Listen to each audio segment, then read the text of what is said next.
everyone, I'm Ethan Liu with news from here in Taiwan and around the world. A record number of people traded on the Taiwan stock market last year as the artificial intelligence boom drove gains to new highs. The Taiwan Stock Exchange says more than 700,000 people opened new trading accounts last year, bringing the total to 13.2 million, both new records. Young people under 30 years old made up the largest share of new traders. Taiwan's benchmark index, the Taiex, grew nearly 30% last year, making it the best performing market in Asia. Expectant parents in Taiwan often hope their child can be born on New Year's Day, which is seen as lucky. Though it's hard to time birth dates exactly, a hospital in Taiwan has seen a worrying decline in New Year babies. It says this could be a sign Taiwan's low birth rate is getting even lower. Leslie Liao has more. There are still about 20 days left in the Year of the Dragon, considered an auspicious year in Taiwan to have kids. Children born in a dragon year are believed to be blessed with good fortune. But it seems these days that even divine protection isn't enough to encourage people in Taiwan to have kids. Taiwan's birth rate is declining. The country is set to become a super-aged society this year, meaning 1 in every 5 people will be aged 65 and older. A hospital in the city of Taichung is noticing a big difference in the number of births, particularly on New Year's Day on the Western calendar. 本来在龙年的话都会止跌回升，但是今年看起来好像也没有这种状况产生，这是非常非常严重的。大概生不如死，这个已经没办法反转。Last year, the hospital saw 7 births on New Year's Day. This year, there were only 2 in the early hours of 2025, a trend that's causing alarm among the staff. Taiwan's birth rate has dropped for 8 years straight. Many blame social and economic pressures for the decline.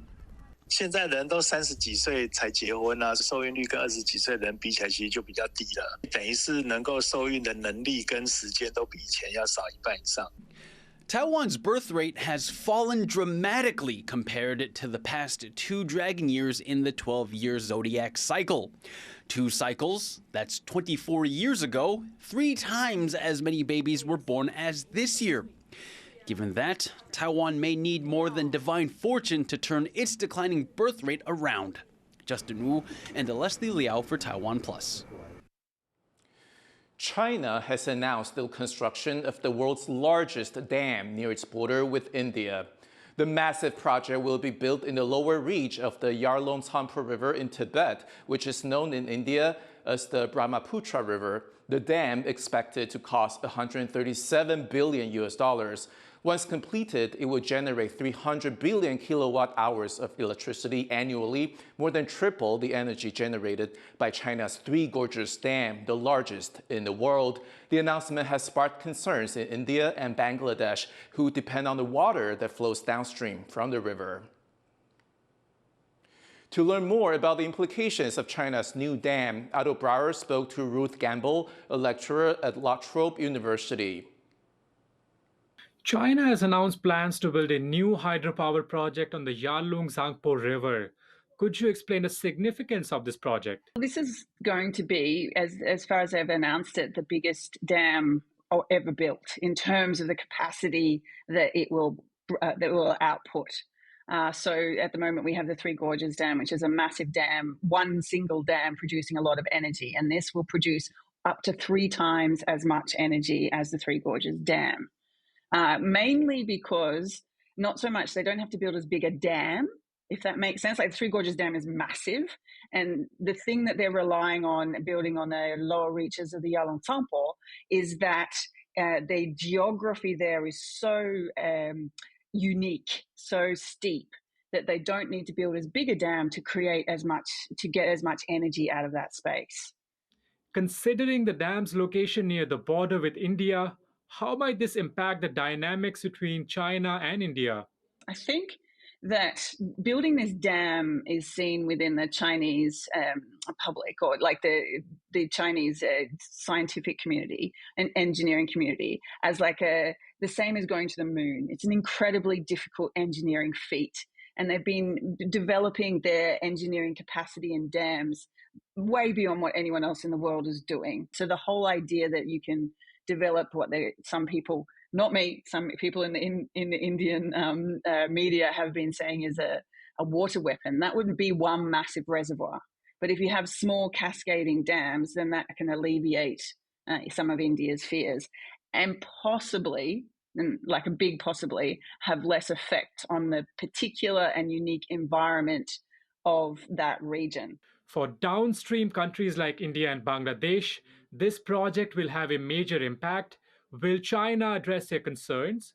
So even if they alleviate their concerns at the outset of building this dam, by saying they're going to do tunnels and smaller dams and so on, and giving India access to more information about the dams being built, the real issues between China and India about this dam are going to happen in 20, 30 years, when you have like glaciers melting and a glacial lake outburst flood in the region, and how those kind of, or a massive earthquake.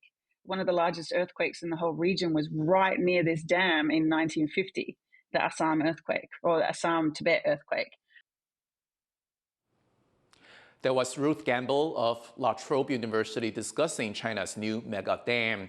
As the world continues to face growing environmental problems from electronic waste, one Taipei-based artist is turning discarded materials into unique artworks. Wesley Lewis has more. Taiwanese artist K-John is reimagining what it means to upcycle. He's known for his creative sculptures, crafted from old electronics that have been cast aside. 其实我一开始只是做兴趣，我那时候没有想过说要往这方面走，只是觉得说，这东西不要的，然后拿来创作很好玩。而且我从那个时候开始，就是在陆陆续做了一些，就越做越好玩。A former graphic designer, K-John has been making his artworks for nearly a decade, prompted by what he calls his childlike imaginings and a strong sense of environmental responsibility. Not wanting to contribute to the growing global problem of e-waste, he re-envisions components from broken electronics, reassembling them into art. K-John's workshop and his sculptures of spaceships, robots, and even King Kong are located in Taipei's iconic Treasure Hill neighborhood. This area was once an illegal hillside settlement founded by military veterans in the 1940s. It was revitalized in 2010 by the city government working with NGOs. This initiative was criticized for having displaced many of their original tenants, while simultaneously praised for fostering a new environmentally conscious artist community, which includes K-John. Aside from keeping waste to a minimum, K-John says his art is also motivated by the need for sustainability. In 2022, over 60 million tons of electronic waste was produced globally, of which less than a quarter was recycled. It's one of the world's fastest surging solid waste streams. The WHO says the toxins in unrecycled e-waste could pose adverse environmental and health effects, especially for children and pregnant women, a concern that K-John hopes to help address. 我们知道的垃圾会越多，但我们一定没办法零垃圾，这不可能。但我们只能够减少垃圾，就是尽量绿生活，所以只能说，我们用现有的东西，让它更一个生命。Though the world's waste problem doesn't seem easily surmountable, K-John says he wants his art to inspire creativity and meaningful conversations among his community and those who visit Treasure Hill. And he doesn't intend to slow down, aiming to keep finding innovative ways to repurpose one man's heap of trash into another man's hill of treasure. Fu Huahong and Wesley Lewis for TaiwanPlus. Thank you for watching today's What's Up Taiwan. Finally, we bring you this breathtaking view of hoarfrost blanketing Germany's Black Forest on New Year's Day. I'm Ethan Liu. Take care, and I'll see you next time.